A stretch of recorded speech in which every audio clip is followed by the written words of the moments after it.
fishing, it's in my soul.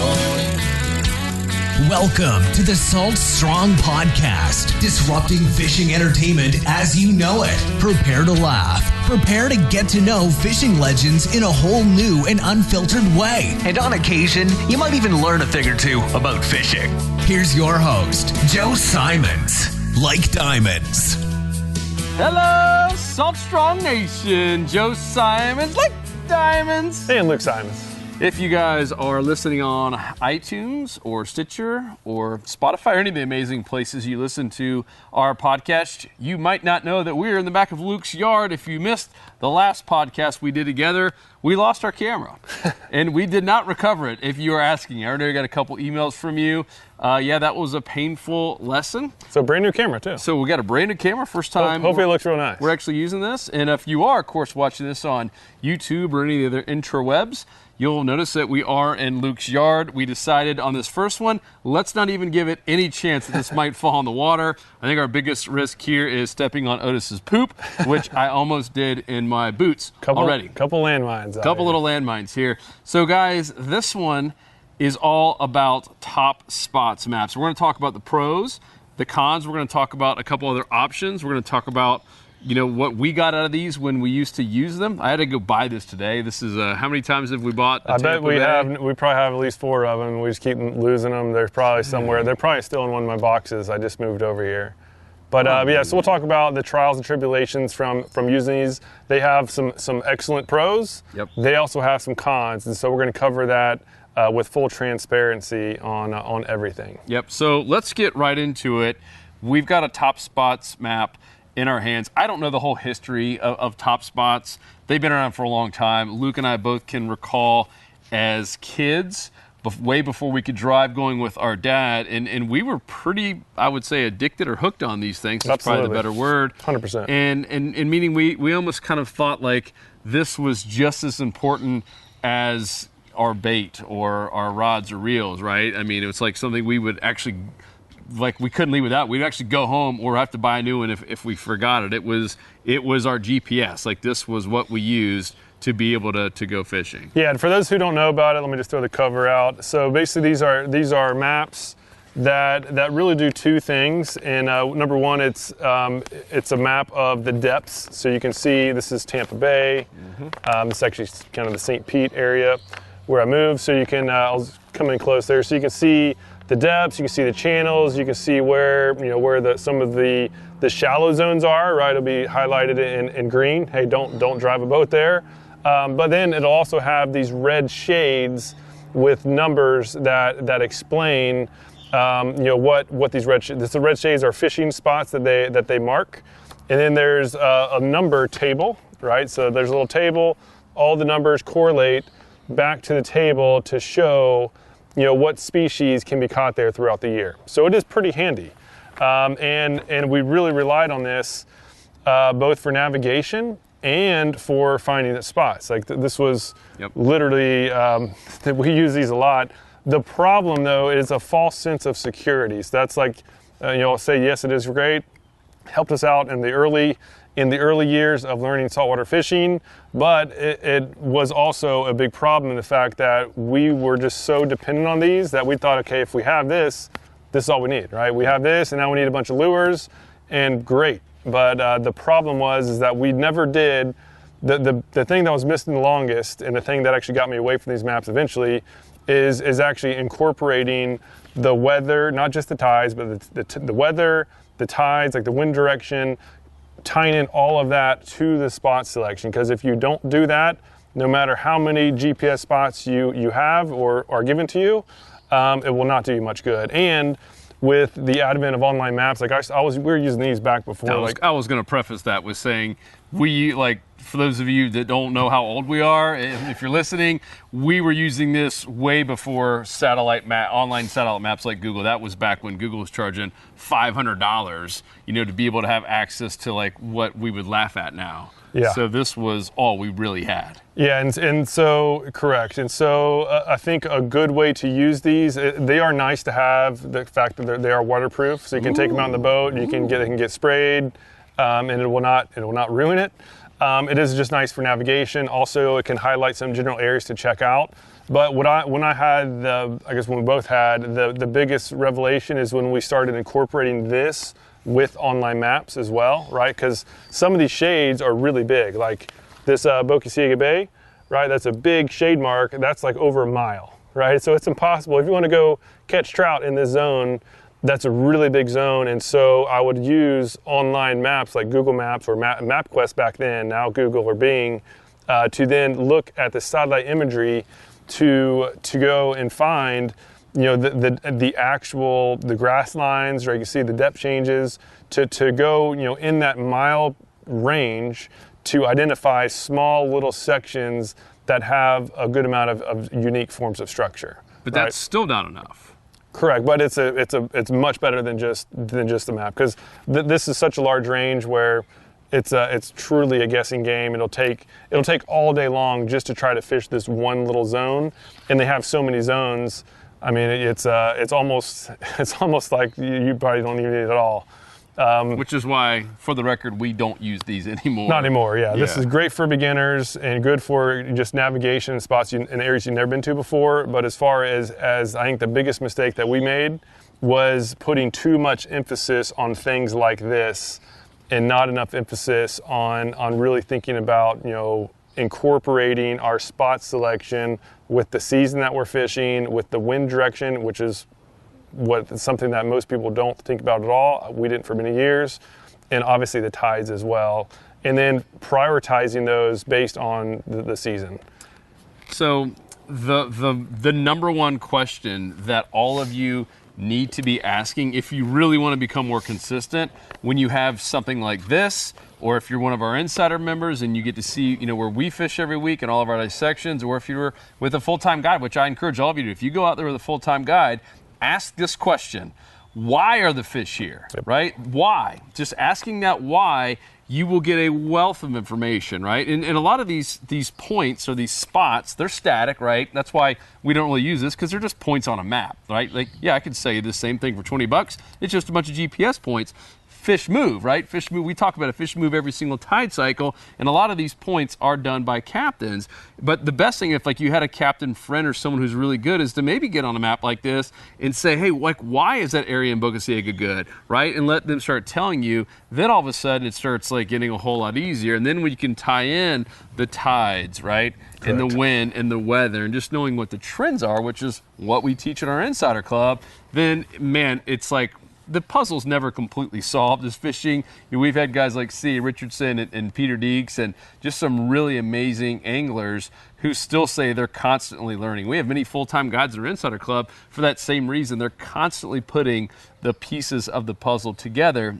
That's the cool thing about fishing. You got it. But man, you can basically leapfrog your friends and put a whole lot more pieces together quicker when you start concentrating on trends and on the why versus just, hey, show me some spots. And we see it all the time in both our Facebook group, which is like now 65,000 or something crazy, and even with our Insider members, which is now over 11,000, we still see it in there when a new member comes in and says, hey, I'm fishing, Sarasota or Port Aransas, Texas, or whatever it is, and I'm looking for some spots. And obviously we're incredibly nice to our Insider members, and we coach them and guide them down that right path to understand the why, right?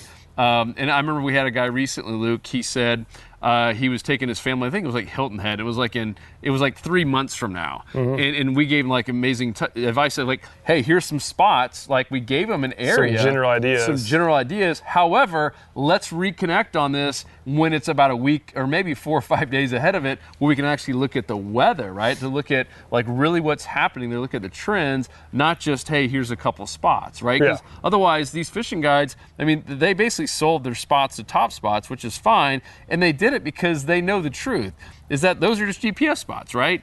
It's why fishing guides still stay in business, even though they're taking out clients to their best spots 200 plus, 300 plus days a year in some cases. It's because they know it's all about the trends. It's all about being able to predict where those fish will be, not just relying on a handful of GPS spots. Yeah, and how I often explain it to our new members is that it's the type of spot based on conditions is 1,000% more important and more valuable than a spot, Like GPS spot, great, it might work in certain situations, but in most it won't.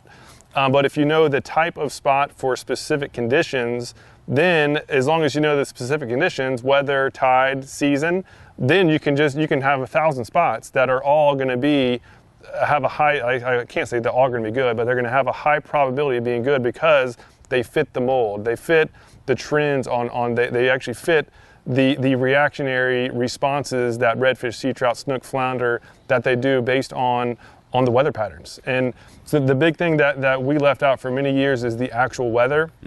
Like I used to only look at the tides in maps, right? And so now I focus more on weather than even tides. Weather is a huge factor, especially in the wintertime, but it's really all season long. Do you mean temperature, winds, both. Everything? Everything, yeah. I mean, temperature, I don't care about the absolute temperature. I care about the trending. So is it trending warmer? Is it trending colder?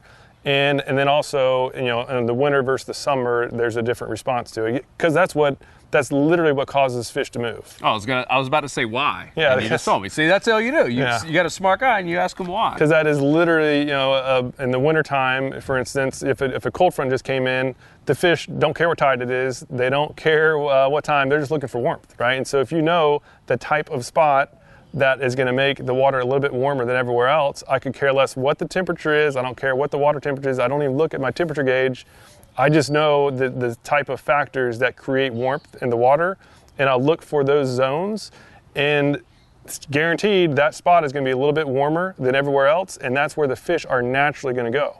And so once you know that, right, so I can just look at one of these maps, and based on the wind direction and the season, I look at the wind direction, look for wind-protected shorelines, look for certain depths, certain bottom contours that you can usually see from the maps, and bam, you got your spots. And you don't even need to worry about if it's a red shade or not, because that doesn't matter, right? It's based on the conditions, this type of spot is going to be better, so I can care less where the red shade is. Did you get a chance to look at this before we went live? Yeah. Like any, because you fished this whole area, you've been living here for a while. Yep. Meaning or just, Tampa just or moved. St. Pete, because this has both in there, right? This is what, Clearwater to... This is Clearwater. I basically fished Port Richey, Tampa. Yeah, it has all of Tampa Bay. So I fish now. I live in Tampa for 4 years. I've been here for a while, or at least for a couple months. Here, St. Pete. And I fish Clearwater, and so I just kind of scanned it, and so a lot of the spots I have been fishing is actually on here, and I haven't referenced these in many years. But some of my favorite spots aren't. But again, it's all about the conditions, right? Some of my favorite spots are terrible if the conditions aren't well. But if it's the right scenario, it's going to be the spot to go. Can you pick out one and maybe talk about why this is correct? Meaning take a point here in an area and say, hey, this is a good spot during a certain season, and maybe during another season it's not. Do you have? Yeah, I mean, one would be, we can just look at this Indian Key, right? This is a big key, and you can see it's just the whole thing is shaded, and it'll take, if you actually fish the entire circumference, that would take forever. It looks, it's only an inch on the map. You're in a boat with a trolling motor. Yeah, it's only an inch on the map, but unless we're Dumb and Dumber, we know that's a long, that's a large area. And so I would never try to fish this whole thing, right? So I would, okay, yes, this might be a good spot, but if the wind's coming from the south, then do I want the wind protected side, or do I want the windy side, right? And based on the season, that would determine my answer. So in the wintertime, I'd be looking for the wind protection. So I would just narrow my focus on the wind protected side based on the wind that specific day. And then I'll get on an online map and look for potholes. I'd look for any kind of oyster bars, anything unique, and just start whittling down that red zone as much as possible. But I mean, just over the years, I don't even worry about these red zones because you can just see, okay, what's the wind doing? Okay, let me just trying to find wintertime. Yep. Let me find some wind protected shoreline. Let me look for some depth changes, some oyster bars, just some unique cool stuff, some docks. And then I could care less if it's marked on this map or not. I actually prefer it not to be because I know a ton of people have these things. And just go fish that. And it's shocking how effective that is. If you understand the way the fish move and why they move, then just applying some just basic map reading to an online satellite map is shockingly effective. So let's talk about like smart fishing tides. I know you use that all that if you want to pull the phone out. Yeah. And show maybe some examples or something. Yeah, and so in case we mentioned this, we started this a little while ago because a lot of the problem with the weather and tides is that you have to go. I used to go from one app for weather, one app for tides. Yeah, 3 or maybe 4 apps. Some of them are slow and radar, sonar. Yeah, so we started smartfishingtides.com, and for those watching, I'm just kind of zoomed in here. But what it has tide graph, and what you really need to focus on is current, wind speed, and this the trending weather, or trending conditions. So this has everything. So the core premise, this has everything in one stop, plus it has satellite maps that you can utilize to really zoom in. Plus sonar now too, so you can see all this stuff because this does show the depth, which is nice. Correct. And you get to see all that as well. Correct, yeah. So it starts with the actual tide chart. Hopefully you can see, and then it'll. Oh dang! So I'm getting too close here. Oh boy, you pulled up one of your other apps. Oh, this is embarrassing. I clicked a button there accidentally. Oh boy, this is worse than the camera falling in. Yeah, so it starts with the tide graph, so you can see the actual movement of the water, right? And the steeper the line, right? The steeper the line, that means the more current flow is happening, which is going to generally. Oh yeah, looks good. This is generally going to have the most feeding. And then we scroll a little bit further up, and we have the hourly projection. So we actually show based on the algorithm. Hold it front up a little bit higher so you see the colors. There we go. Yeah, based on the algorithm that we adjust very frequently. Dude, we got to get out in the water here in the next hour. Yeah, or so. yeah, making sure that it's as accurate as possible. For those who don't have, who only have a certain amount of time to fish, and that'll kind of show when to go. Then we have the radar, right? So today is super clear. There's no clouds. You can actually see the radar in motion. That is a huge safety thing, is to have access to a local radar so you can see which directions the storms are coming, especially important in the summertime when the lightning is the worst. For those in Florida, that is a huge deal. The actual wind direction on the ground is not always going to be the direction of the clouds. I learned that the hard way. And now we have a satellite map, right? So this is, we can zoom in. Whoa. We can zoom way in, look for the Oyster bars. Move it up a little bit there. Look for just unique things of unique forms of structure. Oh wait a minute. Let me try to do that on here real quick.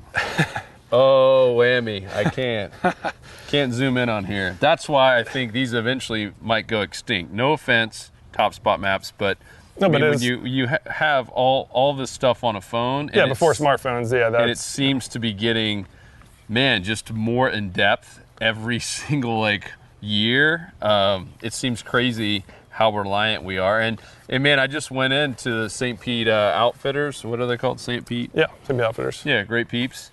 And bought this. And they had a whole wall of these things. So people are still buying these Top Spot maps. What other reason would you buy the only reason now is in case my phone went away. In case. Just to have, I got it. That'll be the time. Because now we, on this, again, we teamed up with Navionics has an amazing platform. Yeah. It shows all of the same bottom contour that those smart fishing those things have. Zoom in back here. But you can zoom in, you can see way more detailed, and in this case, it's all in one spot, right? This is the all-in-one spot. So, in general, the reason why I have not been using these, the reason why we can't find the 4 of them that we already have, and we had to buy another one today, is because we really haven't been using them. Today's technology, just the amount of information that these phones have, and the fact that you can pretty much get internet access anywhere now. Yeah. Very, very important. But if I'm going down to the Everglades, if I'm going down 10,000 Islands for a camping weekend, which I'm hoping to do next month, I'm going to take one of those, because I can't trust that I'm going to have internet access out there. And so even for navigation, I will almost always just pull out my phone, just pull up the map. It'll show my pin location where I am, overlaid on a satellite imagery map. And I can just guarantee it's just shocking how accurate it is. I just watch my phone, and even driving at night, obviously you have to watch out for channel markers, but I have never hit a sandbar even when exploring new areas. Every week I go to a new area that I've never been to before, and when I'm going from spot to spot, I just use my phone to make sure that I don't run aground. And it is shocking how effective this is. And I put a video, in case you haven't we'll put a link down below, but I made a video on just how to use the free apps, the free map apps on your phone. to never hit a ground, to never run aground. You remember that one time we fished that tournament in Anclote, and it was 5 a.m. Yep. Couldn't see a thing. And we neither of us had ever been there at night before. So you were standing up, I was down below on the little cooler with it zoomed in, just watching us go, and you could see everything. Yeah. Pretty wild. Now let's give we kind of beat Top Spots up a little bit. One nice thing is, we have Captain Dylan Hubbard, and one of our coaches. They also make some of these for some of the more offshore. Like this is more, and I know there's some on both, but I think they do have some like more offshore versions that do show a whole lot of wrecks and things way offshore. And it might be in here too on the back. I honestly didn't even look that closely. Yeah, they have some. They have reefs on there. Okay, so all the reefs are on here all the way like the middle grounds? No, not that far, okay. But the reefs within the range, so near shore. So like Dylan had one in his office there, and it was a Top Spot map, and it was the middle grounds. And so that is nice because, obviously that's a whole nother podcast about having you can't use a satellite map, having satellite phones and having safety, but you're not going to be able to have your normal, iPhone and zooming in and checking out, and nor would you do that in 200 feet of water, anyways. But that is, I could see one reason Dylan said they still use that, for great reference point. But still, even then, he doesn't take one out. They've done the work, and they obviously have, their own spots. What else? What else do we need to know about this? Yeah, I mean, again, I hope we weren't bashing too much. They are helpful, right? I mean, for just boat navigation. Pretty hard, man. But for boat navigation, it's actually, I mean, this is my most trusted thing for boat navigation as far as a handheld map. But granted, I use my phone. But again, if I'm going to secluded areas that I've never been to before, I'm going to have one of these with me, no doubt, just for safety, just in case my phone doesn't work or I forget to charge my batteries, which I've done before and got stranded. So maps are really important to have. What I'm not going to use these for anymore is finding fishing spots, because these are great for beginners. Once you get intermediate to advanced, you don't need it, right? These spots are all going to be pretty general.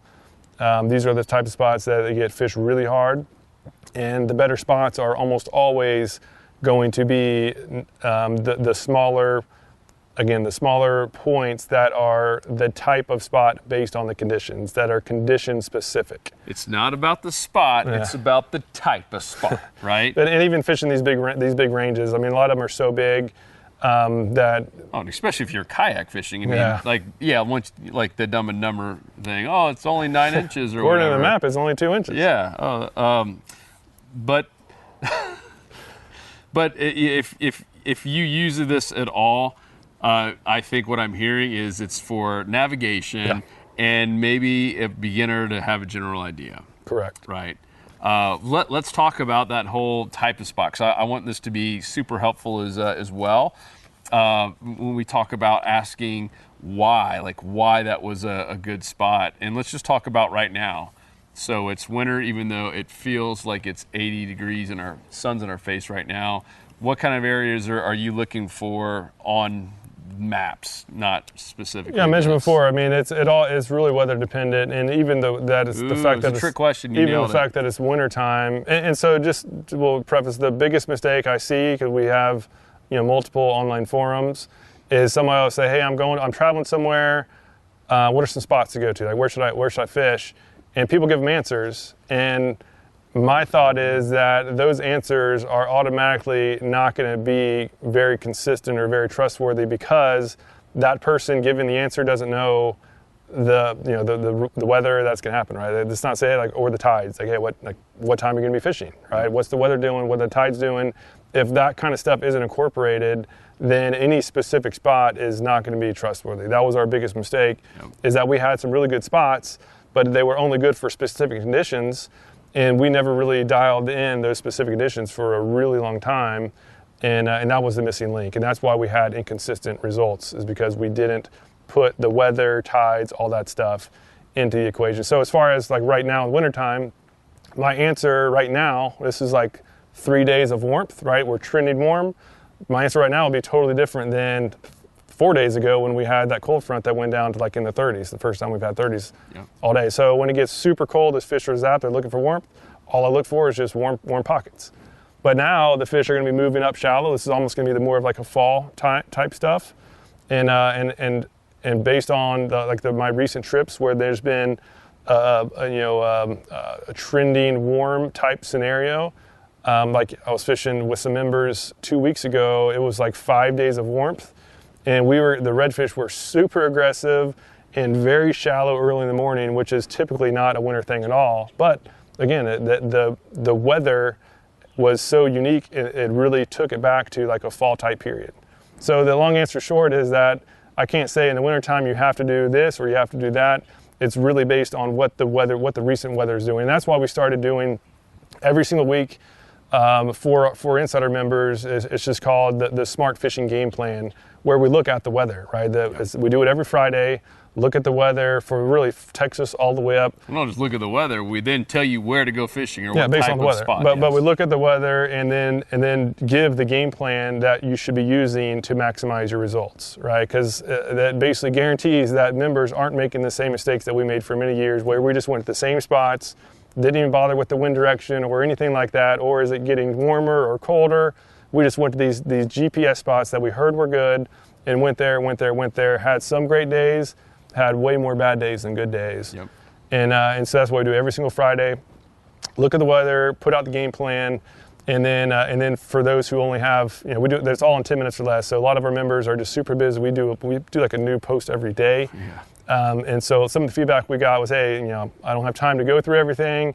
Can you just give me like a simple guide? And so that's been the answer that we provided, or the solution, I should say, and the feedback has been awesome. It's huge. It's basically having a guide, 10 minutes every Friday, tell you, based on the weather, starting in Texas, and actually shows real spots in Texas, the kind of spots you want to fish, all throughout the Gulf, Florida, all the way up to really that Virginia line. I mean, basically tell you where to go fishing. So, take all the guesswork out of this, like take this whole map and boil it down to one type of area based on the weather and the tides and the trends that are working that week. And that's why we created the whole Insider Club, is because we were frustrated weekend warriors for, 15 or so years, and it's everything that we wish was around, right? Correct. And ironically, we've attracted a lot of, 11,000 plus members, and a lot of our weekend warriors. There's full-time guides in there, as I mentioned, and some newbies who are, just kind of tired of spending money on a lot of stuff they find out they don't really need. Yep. And just want to leapfrog their friends, especially ones like you. If you're listening as an Insider member, it's all about saving you time. That's our whole thing. And, of course, money as well. By the way, dude, what an awesome meeting today with the tackle. Can't tell you all the details, but if you're an Insider member, oh, baby boy. Watch out. Woo! Watch out. So we all I can say is we already have pretty nice discounts on pretty much every major manufacturing company out there in the saltwater fishing space. There's some, a lot that we don't, though, yet. Yeah, but we have a lot of the big ones, and soon we're going to have pretty much all of them, if not every single one, and some much deeper discounts for Insider members. If you're the public, man, I feel sorry for you paying full price. But anyhow, it's all about saving time and, of course, money in terms of the discounts. But if you want to save time and you want someone, a guide to answer that why for you, to answer why you should be fishing in a certain type of spot every single time you go fishing, and literally take you by the hand and show it to you. Just saying, hey, here's the type of spot to go to. Give it to you on a silver platter plate, then come join us in the Insider Club. Completely risk-free. You can find out more at saltstrong.com/pricing. We have a little pricing page now. You can learn all about it. Love to have you there. And for anybody who has if we missed anything, or if we were being too harsh or being too nice about these top spot maps, please leave a comment down below. We're not affiliated with them. We don't benefit you if you buy it or not. And so we'd love to hear your feedback. Nothing gets taken down. So if we missed anything, please leave it down below. And otherwise, thanks so much for your time and watching. And hope to see you on the Insider Club soon if you're not yet there. What are you trying to do? Close out the video? That's not how you close out the video. Yeah. It's the first time podcaster over here. Oh, my goodness. I guess last time the camera fell in the water, so we didn't get an official close. But, guys, finally, we are going to keep doing more of these. The next one will be actually on the water. This time, actually that same day we lost the camera, we gave an offer to a videographer saying we're not going to do that anymore, going out with just a tripod. So the next one, we will actually have a videographer, and that way we get better footage, better lighting. I even see right now, there's a shade kind of covering part of your face. To make sure that kind of stuff doesn't happen, make it a little bit more interactive. So let us know what types of trips you want us to do. And we're even talking about going out with special guests like some other guides and just filming this stuff live. If you watch the last two, we are live just like this one, completely uncut, no edits, even when we screw up and say dumb things or camera falls in the water, etc. So let us know on our page, saltstrong.com. We have a place that all the podcasts are. You'll find this one as well if you're listening on the iTunes or YouTube or somewhere else. Let us know. And finally, please, please, please go subscribe to the podcast wherever you might listen to it. And if you're on iTunes, leave us a review. It means the world to us. As you know, these podcasts that we do are completely ad-free. And we're doing that because we don't want this to be just bloated with a bunch of ads and 7 minutes of us talking about some script of something that we may or may not even use. So anyhow, that's it. We're doing all this for you guys. Please leave us a review is all we ask in return, and then share it. If you like it, love it, and want more of it, then please share it with your friends, family, etc. Other than that, we be out, and we hope to see you in the Insider Club if you're not already there. That was it for this Top Spots edition. Peace! Good stuff. 'Cause fishing, it's in my soul, it was pain.